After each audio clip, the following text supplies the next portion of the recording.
All right, guys, everything I love and everything I do not love or hate about the 2024 6.2 liter V8 in the GMC Chevy pickup trucks. Let's get right into it. So first thing that I do love about the 6.2 engine is the power, right? 420 horsepower, 460 pound-foot of torque. I love it. You jump in this truck, you take it down the road. It's a ton of fun to drive. I tell everybody it is 100% my favorite engine in a 1500 pickup truck. Forget reliability, forget all the things you should worry about as a responsible adult. I love driving a vehicle that's fun to drive, and this 6.2 is a ton of fun to drive. So hands down, no comparison to anything else on the road right now in a 1500. Love this engine for that aspect. Driving it, you're never lacking, right? It's a ton of fun. So first thing I love. Second thing, guys, I'm gonna start this thing up so we can hear it, because the second thing I love, and I always say this, the V8 engines, I love the sound. This 6.2, 100% stock right now. When we start this thing up, let's go around to the back. When you put this truck into sport mode, it opens up baffles on the exhaust like a Corvette, like a sports car, and you get louder, it gets louder, you get a better sound out of it. I can barely talk over the noise this thing's making, but that is 100% from factory in sport mode. That sounds freaking nasty. Like, you don't have to go throw your Borla or your Catback exhaust on this truck. From factory, that is 100% stock. That is, again, one of my favorite things about these trucks. Love that. You're driving it, you actually feel like you're driving a pickup truck. It's not a twin turbo. It's not a 6-cylinder. It is a real V8. And I love that. I always did. So anyhow, love that, guys. Number two. Number three, the thing I do love about these trucks is the 10-speed transmission that it is paired with. This is a super smooth driving truck. So that's 6.2 paired with the 10-speed, guys. You don't have harsh shifts. You don't have, the transmission is not searching for the next gear. It's a very smooth riding, driving truck. Guys, they put this combo in all of the high-end premium GM trucks, the Denalis, the Denali Ultimates, the AT4s, AT4Xs, the Yukons, the Tahoes, the Suburbans, the Yukon XLs, the Escalades. Like, heck, everything gets the 6.2 and the 10-speed combo.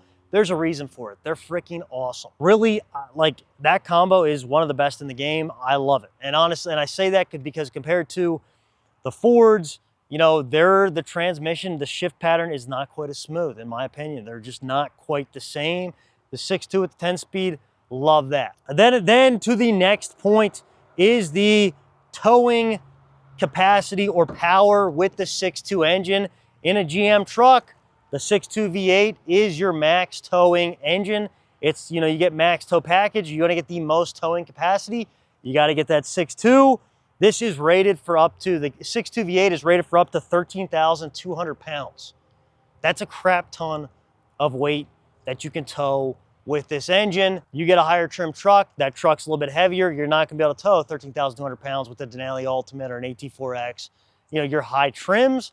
But you get a little bit lower trim with that 6.2 V8. That's where your max tow comes into point. So again, love that. You can tow a ton of weight, tow your boat, tow your camper with this engine. All across the board, I love that you can do that with a naturally aspirated V8. It's not a turbo like Ford has a great, like their 3.5 EcoBoost, but it's a twin turbo. It's not a V8. It's not the naturally aspirated V8. I love that you can do this with the 6.2. Lastly, I mentioned this a little bit earlier, but this is the engine they're putting in all of their premium trucks and SUVs, the Escalades, the Denali Ultimates, all the high-end GM product comes with this 6.2 V8. It has that premium feel.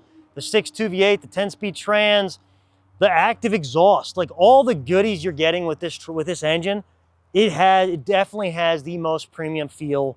You're jumping in your Yukon, you're jumping in your Escalade. You're not wanting for anything with this engine.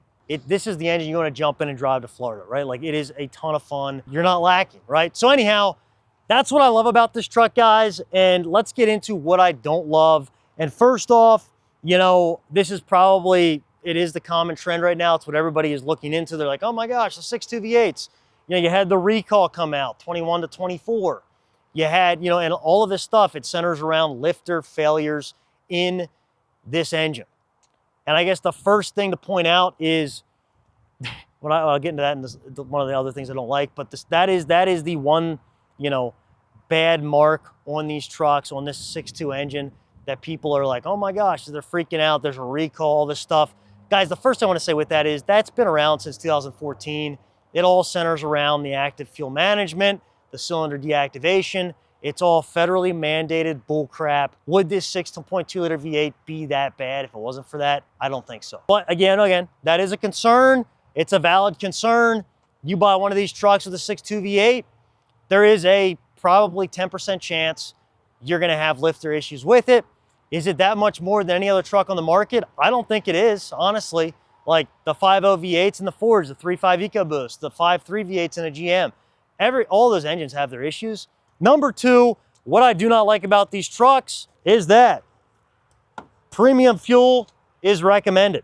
And I will tell you, if you do not run premium fuel in these trucks, you will again probably have issues with your engine at 70 to 100,000 miles, because the trucks are meant to run on premium fuel. That 6.2 liter V8 is a performance engine.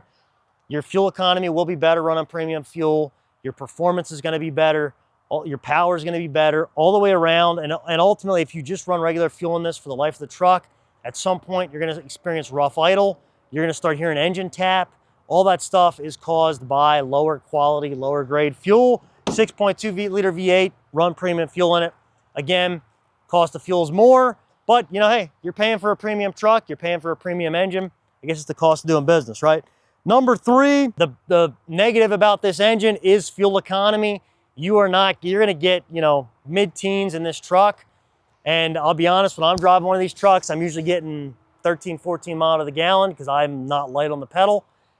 You can get, you know, if you're on the highway, you're babying this on a long trip, you're gonna get upper teens. That's probably the best you're gonna get. So again, you're running premium fuel. They're not the best fuel economy wise, but it is, I mean, hey, it's equivalent to a Ford Raptor. So again, you're messing with a premium engine, a premium truck.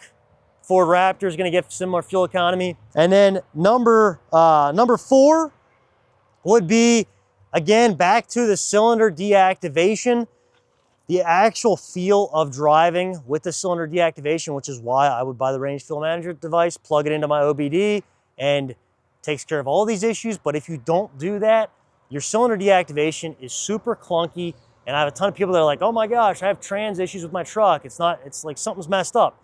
The cylinder deactivation, depending on when you hit your gas, when you're coming off the gas, it can be clunky. That swapping in and out of, you know, cylinders is clunky. I don't like that at all. So again, that can get a little sloppy in these trucks at times. Number five, really guys, and again, this kind of goes to my whole point with this 6.2 liter V8. GM needs to come out with an engine that is somewhere between this and a 5.3 liter V8, you know, maybe close to this amount of power, you know, maybe something that's a little bit less premium for most buyers, right? Because most guys don't need premium. They want something that is a strong V8 naturally aspirated engine, maybe more like Ford's 5.0 liter V8. That's what GM really needs to come out with, because this 6.2 liter V8 is overkill for the majority of truck buyers, right? Most guys want something that has the performance, but also has the reliability. And the 6.2 liter V8, some of the more recent issues that have come out with it, with the lifters, with some of the stuff, it is a premium truck, but it's overkill for some buyers. So anyhow, guys, that is the overview of the 6.2 liter. What I love, what I hate about that engine. Be sure to hit subscribe for more content. Thanks again for watching.